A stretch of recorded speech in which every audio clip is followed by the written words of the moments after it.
3 साल बाद वो दिल्ली के लिए खेलने आया है। वो बना है रातों रात सुपरस्टार, ये लगता होगा आपको इस कहानी में। लेकिन चलते हैं 2016 में, जब उसने अपने डेब्यू सीरीज़ में 300 रन बनाया मिडिल ऑर्डर में और सबको लगा दूसरा सहवाग मिडिल ऑर्डर में आ गया है। बल्लेबाजी में क्या क्लास था, क्या टाइमिंग थी, क्या स्टाइल था। लेकिन कुछ ऐसा होता है कि उसी साल वो जाता है केरला में एक बोर्ड कंपटीशन में, जहाँ पे उसको जान पे आती है, समहाउ ही सेव्ड हिज लाइफ। उसके बाद हो जाता है वो गायब। 3 साल तक वो आईपीएल से दूर रहता है। बीच में 1-2 ट्वीट डालता है कि cricket give me a second chance. भगवान कहते हैं तुम ऐसे ही मेहनत करो, किसी दिन तुमको वो सफलता मिलेगी।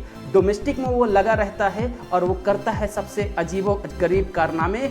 विजय हजारे के 7 मैचेस में 5 में रहते हैं उसकी सेंचुरी और 6 में वो रहता है नॉट आउट। विश्व रिकॉर्ड बनाने वाला था, नाम था उसका करुण नायर। जी हाँ, Karun Nair back into the IPL action.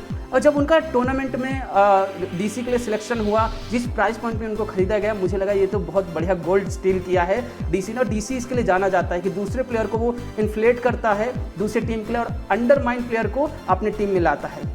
क्या उनको डोमेस्टिक सर्किट में परफॉर्मेंस रहा। विजय हजारे ले लीजिए, सैयद मुश्ताक अली ले लीजिए। सैयद अली मुश्ताक में तो 255 प्लस रन बनाते हैं उन्होंने और 170 का स्ट्राइक रेट रहता है। तो कहते नहीं कि इंडियन डोमेस्टिक क्रिकेट को हम लोग बहुत बार नज़रअंदाज कर देते हैं बिकॉज ऑफ आईपीएल हाइप। लेकिन सच तो यही कि वहाँ से निकलते हैं सुपरस्टार।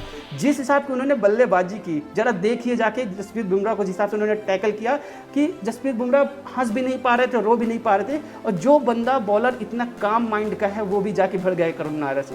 जी हाँ, जिस हिसाब के उन्होंने शॉट खेले, जिस हिसाब की उनकी टाइमिंग थी, जिस हिसाब से फ्लिक किया लेग साइड में, छक्के मार रहे थे, जसप्रीत बुमराह को मार रहे थे, वर्ल्ड के one of the best bowler. ये दिखाता है कि डोमेस्टिक सर्किट अपना कितना स्ट्रॉन्ग है। और ये भी दिखाते हैं कि अगर आपके अंदर हार्ड वर्क करने की कैपेसिटी है, you can beat any talented person.